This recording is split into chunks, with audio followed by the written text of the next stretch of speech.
Hey everybody, good afternoon or evening almost here. It's about 5 o'clock. Today is Wednesday, January 11th, 2023. This is Ben Capozzi with Broad Shoulders Farm in beautiful Halifax County, Virginia, USDA Grow Zone 7. 7B, right on the cusp of 8. It's a beautiful day here today. It's about 50 degrees. Sun is behind some clouds right now, but it'll be setting here soon. I'm going to flip the camera around and talk about some goings on with the roosters, the bachelor pad flock today. So if you're interested in how the lads are doing and some of the structures for them, as well as some predator problems, that's what's coming up next. So stick around. I'm going to flip the camera around and we'll get going. Yeah, so the sun will be setting here soon, but it's kind of going back and forth behind some clouds right now. But I am out here in the May and September paddock, motivated today to change my schedule for what I had planned because of a predator attack in the Rooster run. I'm out here in the May-September paddock putting up another 100 feet of fencing along the outer edge here. This is news probably to some of you, but I do have a long overdue update on the orchard and the paddock systems that still needs to be made, but I really want to get it all fenced in first. But the big update will be that I'm doing some semi-permanent fencing here with welded wire and T-posts excuse me, for each of the paddocks, and I'll talk more about that in greater detail later. And I'm going to move all the electric out closer to the tree line to create sort of a giant moat that the geese patrol. But anyhow, I had a predator attack up here in the Rooster run, and this is the Rooster run. Down there to the corner, and over to there, and over to there. Sorry, the camera's focusing on that, but yeah, we'll go up there and we'll take a look. But I tracked the entrance of the predator, certainly the exit of the predator, back here to that corner in the, the northeast corner. So I'm working on closing up this part of the paddock that abuts the Rooster run, and you can see the T-posts, the white tops of them out there. I think I have enough to close that up tonight, but I'm just not sure. But anyhow, I'm going to keep working on it, and there's some other things I'm going to do up there. But the roosters live in these different houses that we've got up here, and they roost in the trees as well. They love that big mulberry tree. They love their crabapple tree. But most of their houses are open in terms of they can come and go without having to wait for me to do any sort of door for them. And that's how it's been for a very long time. And unfortunately, that means that periodically, it seems each year, some predator decides that, figures out that they can just kind of go under the fence or over the fence. Mostly I've seen evidence of them going under the fence and conduct raids on the lads. You may remember about a year or so ago, I lost quite a few of them and didn't notice for a while. But there really hasn't been any predation until last night, when I found evidence that toad got taken. So let's go on up there and continue, and I'll talk more about their structures. I'm on my way up there, but we're going past Gerhardt. Hi, buddy. How you doing? Gerhardt is my enormous and very handsome and quite the charming Niederrheiner-Roo from McMurray Hatchery. Here come the other guys. Here comes Farouk and a little bantam. Hi guys, I just wanted to say hey as I'm on my way to the Rooster run. So let's get up here. Hi buddies. Hi Wheezies. All right, give me a sec to get the gate and we'll go in. Hey buddies. Excuse me. Yeah, so the roosters have open access for their structures. You can see they can just come and go as they please. Hi guys, how you doing? So I have not built their houses to be predator proof.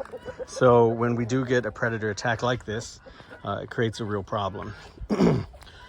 I was over here. Hey guys, This is one of the structures that I built in advance of the real cold snap that we had coming up, and some of the lads enjoyed it and some did not make use of it, which we'll talk about in another video. I started setting up some of this fencing in here to create a divider for some other sections I've got. I know it looks pretty rough, and indeed it is. But yeah, so I came in today and I saw all these feathers. I saw tufts there. And you can just kind of trace it back. I never saw any blood or any parts other than feathers, but it goes all the way to the back corner back here. And based on the coloring and a quick head count and sort of looking at who's here, I'm pretty sure, well, Toad is gone. They took Toad. There's a duck roaming around outside the fence. Hey, little duck, be careful. But yeah, so something got Toad and pulled him under the fence there and took away most of the body. Like I said, that seems to be mostly feathers there. But yeah, so I'm gonna come back here before the end of the day tonight and put some more wire down there to close that up. And I'm debating whether or not I'm gonna bring Ellis, our livestock guardian dog, and lock him in here for the night. If he's locked in here, then he's not locked in with the main other flocks who don't have, like the retirement run hens. They don't have a house that closes. Their house is kind of open because they're so centrally located to kind of the heart of the farm and garden. And Ellis has killed numerous predators on their way in there. And I just set it up without that. So that's something for me to consider tonight. I'm just not sure. But man, I need to thin these elderberries. Look at this elderberry forest here. It's crazy. Look at them all. There's elderberry right here. That's another project. But so the predator problem is a new thing for me to deal with tonight. And obviously there's a lot of cleanup that needs to be done in here. I'm trying to section this off, their paddock, which is quite large. And I'm going to use this as an area for introducing new roosters, a larger decompression chamber. If you've seen some other videos about the decompression chamber, my method for introducing new roosters. But I'm also going to bring my surplus drakes over here because the drakes are just too rapey. So I'm going to bring some of the excess drakes over here and let them live in here as well. So that's another project. Now, unfortunately, another bad thing that's happened here with the lads is that a lot of them got frostbit quite severely. Hi, boys. Now, this house that seems fully open right now was not fully open until recently when I ripped off their tarp that was up here covering this because I want to replace it with like greenhouse, excuse me, greenhouse fabric to create more heat in here for them. But these guys, most of them slept either in the apple tree or in the mulberry tree. And everybody who refused to go into a house or the sun house, or even that one over there, got frostbit on their comb and some even on their wattles, but it's pretty severe. I'm sure it hurts. Unfortunately, there's not really anything I can do.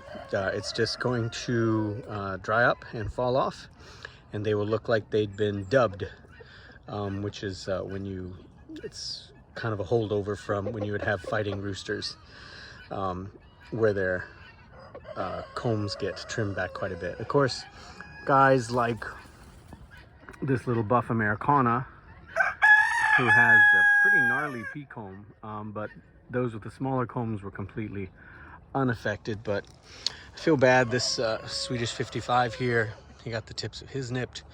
Poor Ham 1 and Ham 2, wherever he is, they both got, I mean, you know, it's gonna go. Same thing there with Ranger. Same thing there with Azada. And I can't really do anything about it. I know it looks bad, and it is bad, but that tissue is just dead now. It's gone, so it's gonna go. I tried to get a hold of some of them before the super cold weather came, to put some Vaseline on them, and those that I got, that helped. But you know, once they're up there, I can't really get them down, and so that's what happened. But like I said, everybody who went into a house is a-okay and had no damage. So a guy here like Lamar, or some of these black copper Morans that have just as large combs as some of the other guys that you saw, no problem. No problem whatsoever. Their combs are fully intact. So quite a bit of cleanup to do in here. There's always cleanup to do everywhere. Hey, buddy. I posted on Instagram that wheat is back on the menu. My local guy, local farm that we get organic wheat from, excuse me, got their stuff ready for us again, so give us a call. Here you go. This Jersey Black Giant, he didn't go into his house, and his comb is gonna go. But I have been doing an awful lot of planting for these guys. I added, there's a blueberry, there's a blueberry. Hi, buddies. Some other big Niederrheiners. Hey guys, Niederrheiners. I put in a mixed row of autumn olive and very small hazelnuts. Can't quite see them, but trust me, they're here. There's another hazel in the cage over there. There's a blueberry over there. I'm working on a new decompression chamber house over here, and I'm applying the plastic to this one. So there's a lot going on in here with the lads. It's definitely in a you can't make an omelet without breaking some eggs stage. So I mean, I just look around, there's broken eggs everywhere, you know, metaphorically. I know it looks pretty bad. So I'm working on getting it cleaned up, but I am excited that the lads are going to have a very good year coming up, and they're definitely going to have more treats in here in terms of more fresh greens, more fruiting plants. I've got a raspberry order that's coming in here that I'm going to treat the lads to, and as the hazelnuts grow over the years, that won't help them this year, but they should be having a much more varied diet. And I'm really thinking about taking down that crabapple tree. The lads are doing a pretty good job of killing it anyhow with the massive manure load. And I've added an apricot tree, very small, over on the other side. Apparently apricots are heavy feeders. It's a very special Brianna apricot that gets quite large. Should be about as large as the apple tree. But a heavy feeding plant like that Brianna apricot, and of course this mulberry, are the kind of things that can handle the manure load that the lads put in here. But I'm also thinking of some strategies for managing their manure, for collecting more stuff. But I think one way to avoid them roosting quite so much, at least in the short term, is to maybe bring this tree down. So we'll see. Excuse me, this tree was here when I first got here, so I'm assuming that it was something that Grandpa Ralph planted, my wife's grandfather.